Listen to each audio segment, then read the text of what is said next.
On a sunny Mother's Day in Miami, Joseph, a 22-year-old black Trump supporter, headed to the Cheesecake Factory at Dadeland Mall with his girlfriend Isabella and her family.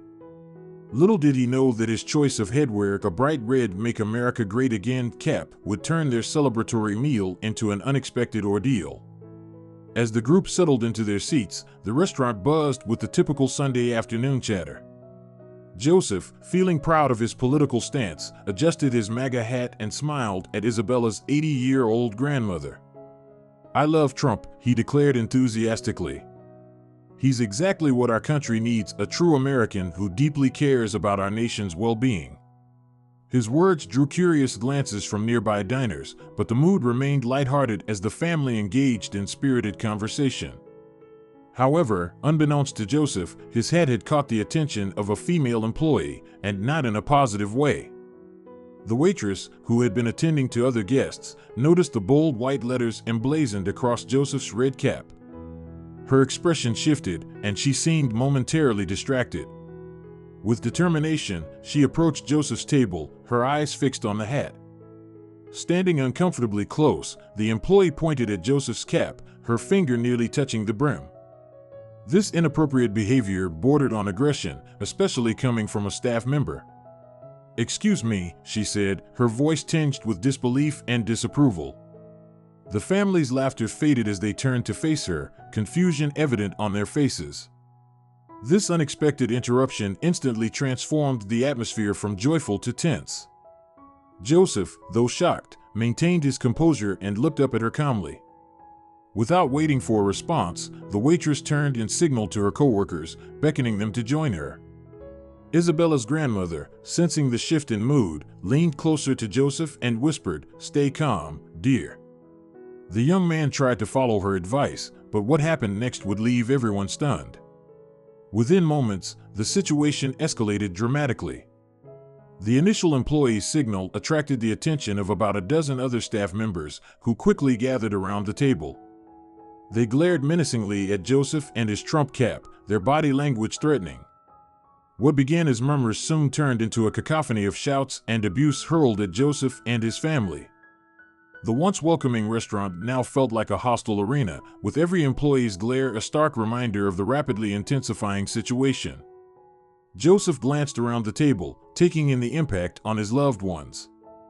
Isabella's 8-year-old sister, usually a bundle of joy with an infectious laugh, now had tears streaming down her face. The grandmother, typically a spirited woman with a sharp wit, trembled in fear. Isabella herself looked pale with anxiety, her eyes wide with disbelief at the unfolding scene. As the harassment intensified, the staff began chanting for Joseph to be thrown out. One particularly intimidating employee, a burly man with a menacing glare, stepped closer to the table. He clenched his fists, his knuckles audibly cracking. "I'm going to knock his head in so hard his hat's going to come off," he threatened, his voice low and dangerous. The family, who had come to enjoy a celebratory meal, now felt a wave of fear wash over them. The once inviting restaurant had transformed into a hostile battleground, with every glare from the employees a reminder of the simmering tension. Just as the situation seemed to reach a breaking point, an unexpected ally emerged. A young waiter, who had been observing the unfolding drama from a distance, decided to intervene. He stepped between the threatening employee and Joseph's table, his hands raised in a gesture of peace. "This isn't right," the young waiter said, his voice trembling slightly but resolute. "We can't treat customers this way, no matter what their views are." His words hung in the air, a stark contrast to the hostility that had filled the room moments before. The other employees hesitated, their aggression momentarily halted by this unexpected advocate. The young waiter's courageous stand created a brief window of calm, allowing Joseph and his family a moment to breathe. Sensing the need to diffuse the tension further, Joseph decided to leave the table temporarily. "I'm going to the restroom," he said quietly to Isabella, who nodded, her eyes filled with worry. She followed him, unwilling to let him face the hostility alone. As they walked through the restaurant, the employees' glares followed them. But that wasn't all. A group of kitchen staff emerged, clapping and jeering.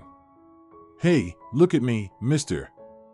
MAGA, one shouted, while others mimicked exaggerated gestures of admiration. Joseph's attempts to maintain his composure were severely tested as he felt the intensity of their hatred. The yelling continued, and after fist-bumping his colleague, one of the employees locked eyes with Joseph and approached him, smacking his fists together menacingly. The aggression in his eyes was unmistakable, silently challenging Joseph to a fight. Unwilling to be drawn into a physical confrontation, the Black Trump supporters summoned every ounce of willpower and walked quietly past the aggressive employee into the restroom. Once inside, Joseph splashed cold water on his face, trying to collect himself. As he looked up, he noticed an elderly man standing beside him. The man, wearing a veteran's cap adorned with medals, gave Joseph a knowing nod.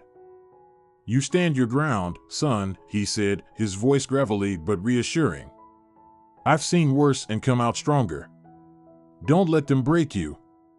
Joseph felt a surge of gratitude for this brief encounter, which provided a much-needed boost of confidence. He exited the restroom with renewed determination, Isabella by his side, both ready to face whatever awaited them. As they made their way back to the table, the jeers continued.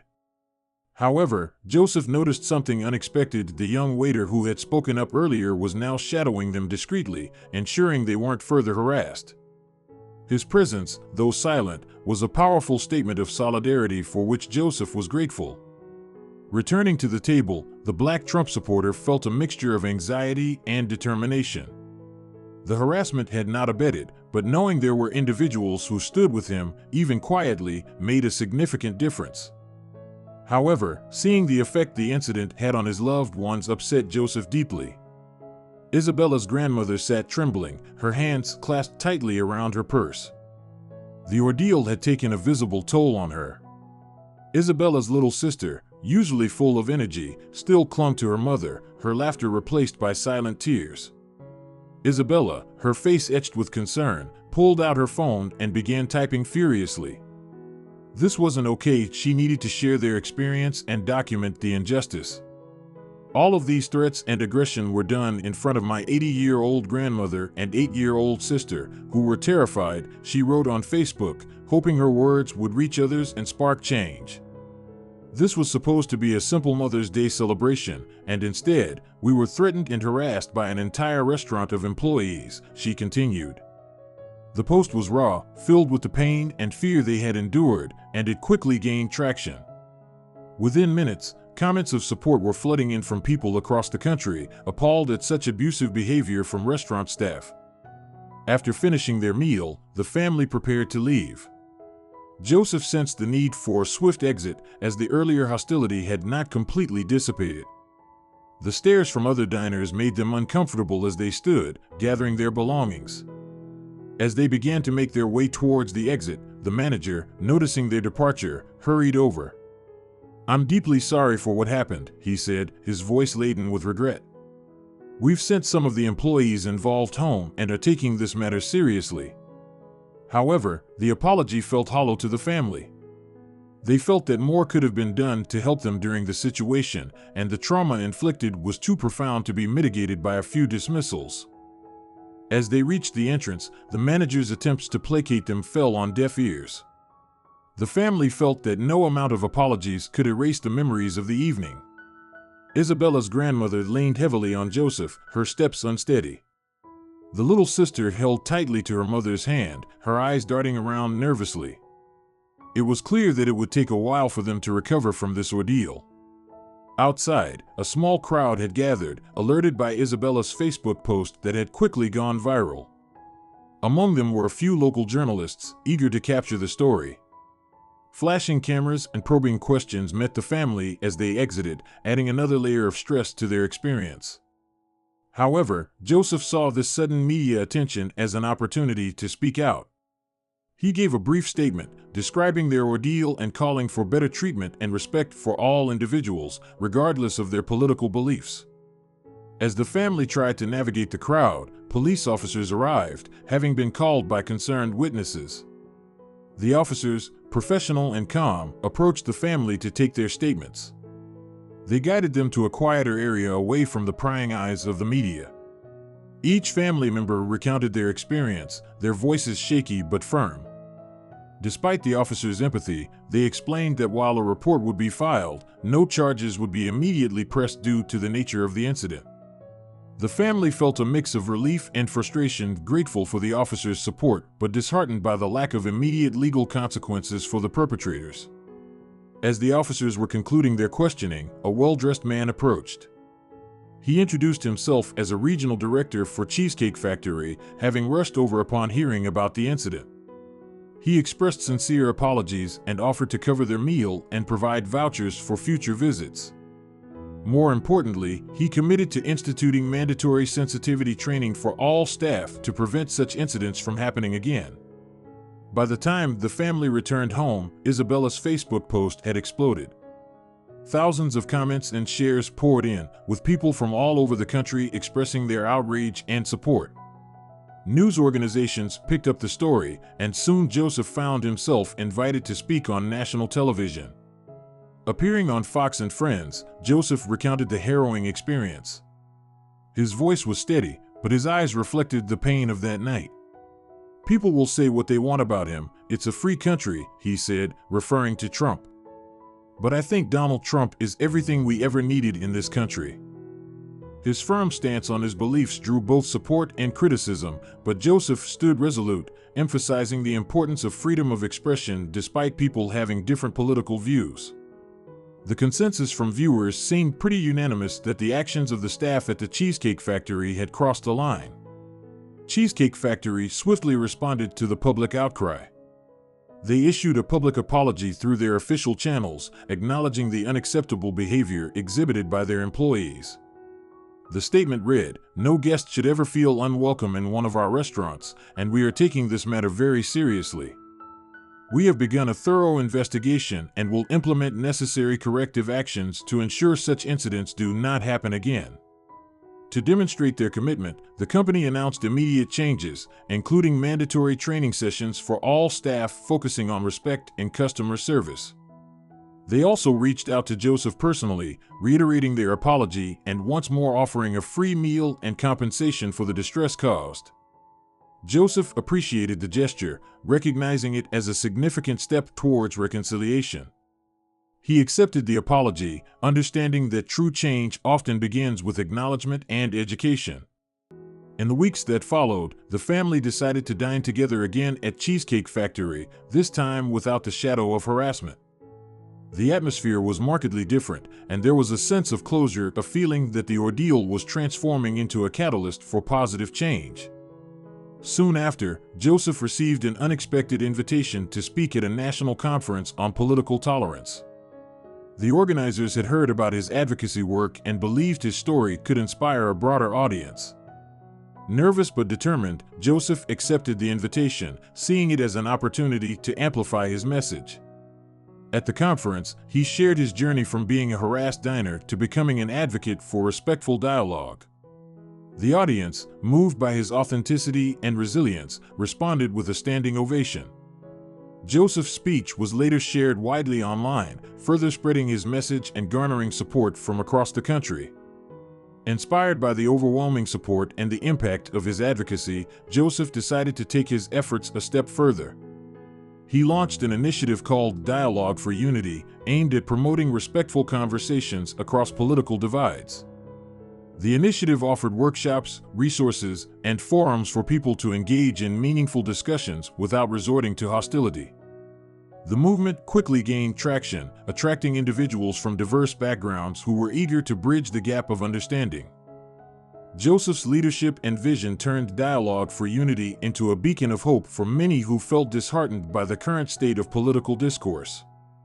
But there was still one more surprise in store for the Black Trump supporter. Months after the incident, as everything was settling down and life was getting back to normal, Joseph received an unexpected message from one of the former Cheesecake Factory employees who had harassed him.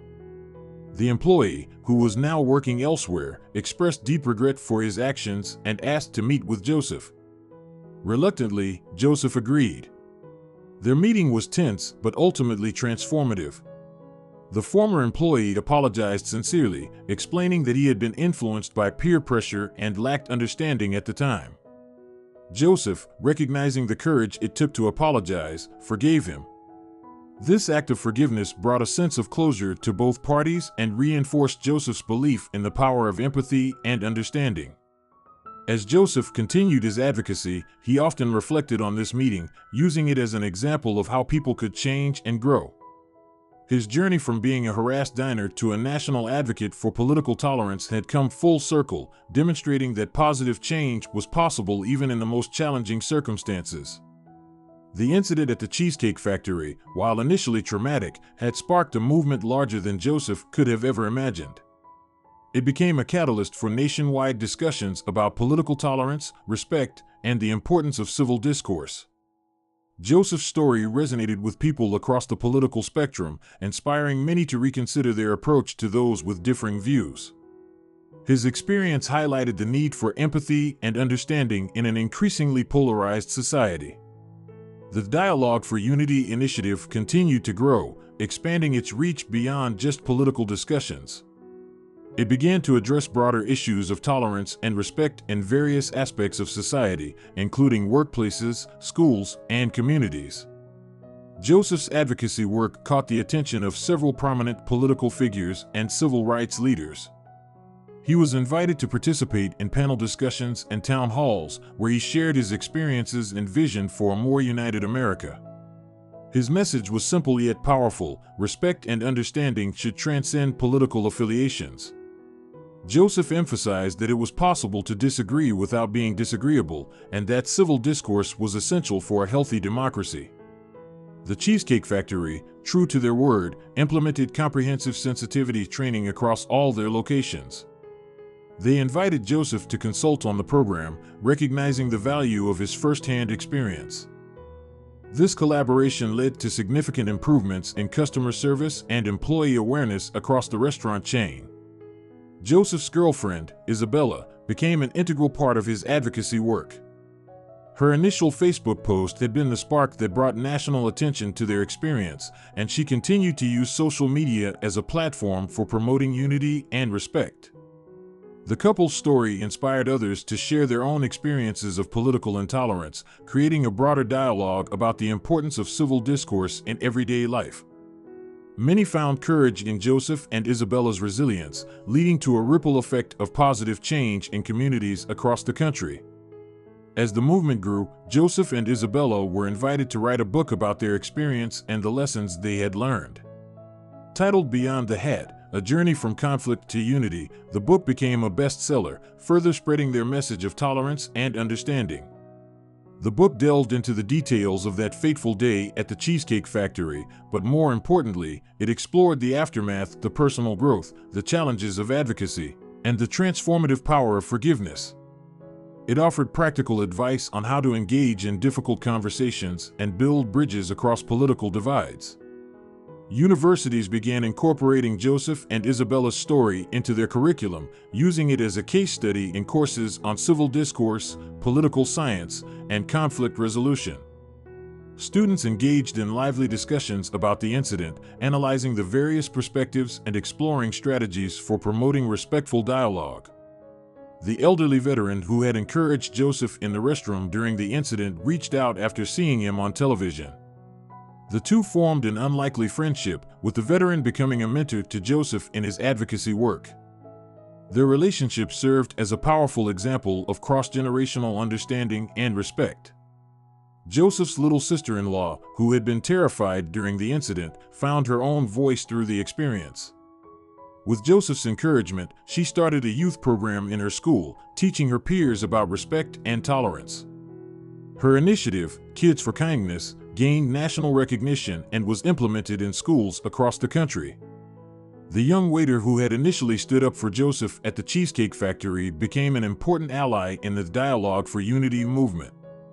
His courageous act inspired other service industry workers to speak out against intolerance in their workplaces, leading to improved customer service standards nationwide. As Joseph's platform grew, he was invited to speak at the Republican National Convention. His speech, which focused on unity and respect rather than partisan politics, received a standing ovation and was widely praised for its message of healing and reconciliation. The Democratic Party, recognizing the importance of Joseph's message, also extended an invitation for him to speak at one of their events. Joseph's willingness to engage with both parties further emphasized his commitment to bridging political divides. Joseph's advocacy work began to influence policy discussions at both state and national levels. Lawmakers from both parties sought his input on initiatives aimed at promoting civil discourse and reducing political polarization. His experiences and insights helped shape legislation designed to protect individuals from discrimination based on their political beliefs. As the movement continued to grow, Joseph and Isabella were invited to participate in international conferences on political tolerance and civil discourse. Their story resonated globally, inspiring similar initiatives in countries grappling with political divisions. The Cheesecake Factory incident, which had once been a source of pain and fear, had transformed into a powerful catalyst for positive change. Joseph's willingness to forgive and his determination to turn a negative experience into a force for good had sparked a nationwide conversation about respect, understanding, and the importance of civil discourse. Years after the incident, Joseph returned to the same Cheesecake Factory location with Isabella and her family. This time, they were greeted with respect and warmth. The restaurant had become a symbol of transformation, with staff trained in cultural sensitivity and customer service excellence. During this visit, Joseph met with the current staff, sharing his story and the journey that followed. Many employees were moved to tears, expressing their gratitude for the changes his experience had brought about not just in their workplace, but in society at large. As they enjoyed their meal, surrounded by the warmth and respect that should have been present during their first visit, Joseph reflected on the incredible journey that had unfolded. What had started as a simple desire to enjoy a family meal while expressing his political beliefs had turned into a movement that touched countless lives. The Make America Great Again hat that had once caused such controversy now sat peacefully on the table beside him, a reminder of how far they had come. It was no longer just a political statement, but a symbol of resilience, forgiveness, and the power of turning adversity into opportunity. As news of Joseph's return visit spread, supporters gathered outside the restaurant, not in protest, but in celebration of the progress made. People from various political backgrounds came together, exemplifying the unity that Joseph had been advocating for. In the years that followed, Joseph and Isabella continued their work, expanding Dialogue for Unity into a nationwide network of community organizations dedicated to fostering respectful political discourse. They organized town halls, workshops, and online forums where people with differing viewpoints could engage in constructive conversations. Their efforts didn't go unnoticed. Joseph was awarded the Presidential Medal of Freedom for his contributions to civil discourse and national unity. During the ceremony, the president praised Joseph's courage and commitment to bridging divides, citing him as an example of the best of American values. Isabella, too, received recognition for her role in the movement. Her initial Facebook post, which had brought attention to their experience, was inducted into the Smithsonian's National Museum of American History as part of an exhibit on social media's impact on modern civil rights movements. As they stood on the national stage, receiving accolades for their work, Joseph and Isabella remained humble, always reminding people that their journey began with a simple desire to enjoy a family meal and express their beliefs freely. The story of the Black Trump supporter who faced backlash at Cheesecake Factory had become more than just a viral news item. It had evolved into a powerful narrative about resilience, forgiveness, and the possibility of positive change. It served as a reminder that even in the face of hostility and discrimination, individuals have the power to transform negative experiences into opportunities for growth and societal improvement. Joseph's journey from a harassed diner to a national figure of unity demonstrated the potential for personal experiences to spark widespread change. His story continued to inspire people across the country to approach political differences with empathy and respect, fostering a more unified and understanding society. As the years passed, the incident at the Cheesecake Factory became a case study in conflict resolution and civil rights education. Schools and universities used it to teach students about the importance of free speech, respectful dialogue, and the power of individual action in creating societal change.